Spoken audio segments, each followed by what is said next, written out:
right, yo, y'all check out my Michigan rappers King Sound and G Mac Cash. Just dropped a new hip hop single. The Butchers is out on all digital platforms. Make sure you tune in and check them out. The Butchers by King Sound and G Mac Cash. Links in the description. Make sure you check it out. YouTube Music, Spotify, Apple, regular YouTube. So make sure you go support these brothers, man. And peace. All right, man, let's talk about Detroit Pistons possibly trading for Jaren Jackson Jr. Seen it on Piston Power. I'll be talking about a few of the guys that they had that possibly can a trade that can happen probably in season. The Memphis Grizzlies are a team that, if they don't get off to a good start, they can shake it up around Ja. There's been talk about them possibly trading Desmond Bane and shaking it up over there. I mean, obviously, it was talk about them a couple seasons ago having a good record without Ja Morant when he was injured, and then eventually when he got suspended, and then he came back. I think, did he come back for a playoff run or didn't he? I can't remember, but I think he did come back for a playoff run, but I think he got in trouble again and got suspended partial this past season, and then came back and had a shoulder injury. What's so funny about that, side note, couple interesting stories kind of connected to that. The Pistons basically promised Desmond Bane they was going to draft him, and they took Stewart and Sadiq Bey and didn't draft him. He went after both of those guys. Also in that draft, we should have took Tyrese Halliburton and Tyrese Maxey. Then, excuse me, got popcorn in my teeth. Then we probably wouldn't have ended up with Cade Cunningham, which, that's y'all boy. Also, before Anthony Edwards started to ascend and be the face of the Western Conference, it was Ja Morant who was going to be the face of the NBA. They was willing to make him the face of the NBA, and, he made some issues. There was some stories about him, his mother having a problem at Foot Locker that they really kept low, and that she called her son and his boys up there to get the guy. And he ran himself into the back room and locked himself in the back room. The issue he had with the kid, it don't look good, but even though the kid's mother was allegedly known for running scams and trying to get money out of people,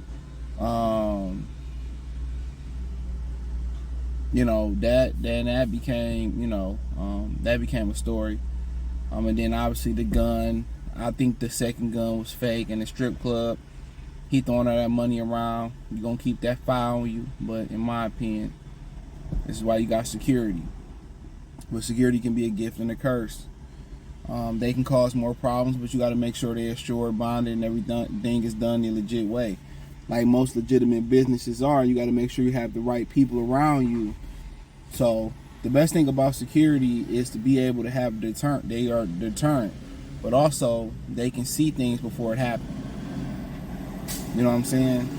But also, it's a lot of times where they see things before it happen, and the person that's in charge, they don't want to believe them. So you got to be able to have that connection. So if the Grizzlies don't get off to a good start next year and they looking a little bit shaky, and then anytime you're talking about it, I don't know, a shoulder injury, and how he play, I just be wanting to know, what the fuck do they be doing in the offseason? Excuse my French. What do they be doing in the offseason? These dudes don't get no muscle. They don't get no stronger. You know what I'm saying? Their durability just go downhill. So, as far as Memphis is constructed, I felt like they was a Kevin Durant away. And maybe somebody off the bench that can help them for getting over that hump. Somebody else who can get their own shot. I thought Kevin Durant would have been a perfect guy there. But they're a young team. They defend. They replaced Dylan Brooks with Marcus Smart, which, it's a downgrade and upgrade in a lot of different ways. Smart shoot the ball better. Brooks was a little bit bigger and longer paws, and he can kind of guard different positions. Marcus Smart's a dog. Fits that Memphis mentality. They drafted the Edey guy, which I really didn't like. I really don't care for him. Not as a basketball, just as where the game is going right now. So, but hey, if he can model his game after Brook Lopez, I think that's a good pickup. They still got Steven Adams. He ain't been healthy, but then getting to Jaren Jackson Jr., I just not a fan. Not because he is Sparty. I just not a fan. He play like a guard. You know, he live on the perimeter. He don't embrace it. He don't rebound at a high clip. He play on the perimeter. He just want to be a guard. You know, if he embraced, you know, actually being the center that he should be, or the, you know, he'd be a dog. I mean, defensively down the paint, he good, but rebounding, he ass.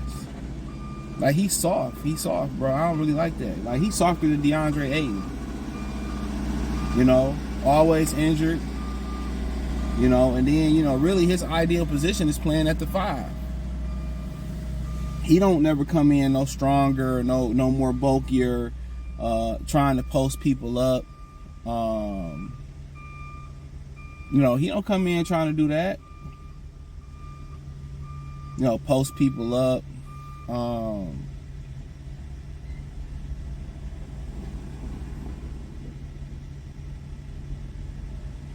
You know, you don't try to post people up or nothing like that, but for real,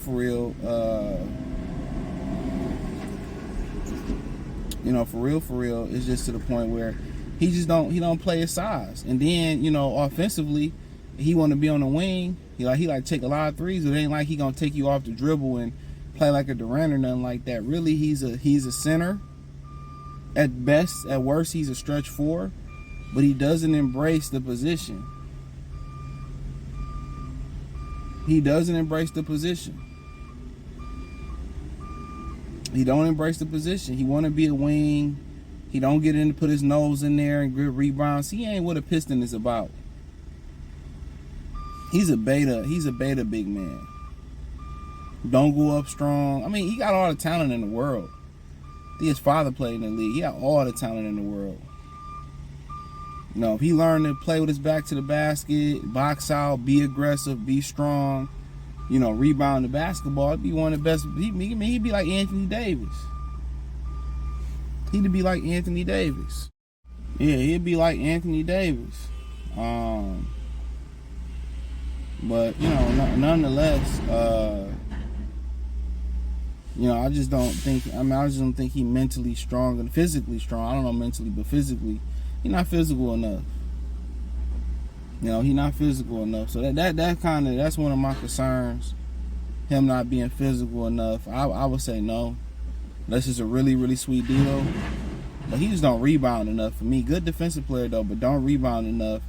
Don't post up enough. Try to float to the perimeter. He really like getting another small forward. You know, if you can get him to rebound at a higher clip, I'll take that. You know, I don't understand why he don't post more. Very gifted guy. Why he don't, you know, he ain't more physical. He don't go up stronger, rebound more. But really, I just think he too soft. So it'd be a no unless it's really, really, really good deal. Memphis, like everybody around Memphis is some goons, but him. You talking about Bang, goonish, Ja, goonish, Smart, goonish, Steven Adams, goonish. When you get to him, it's like beta. So, but check out Detroit Pistons Talk playlist. Let me know what you think in the comment section. The link tree. Find me on X, Instagram, Spotify, Anchor, Cash App, Venmo, PayPal, Amazon Music. Well, not Amazon, but you know, Facebook, all that. But check out Detroit Pistons Talk playlist. Peace.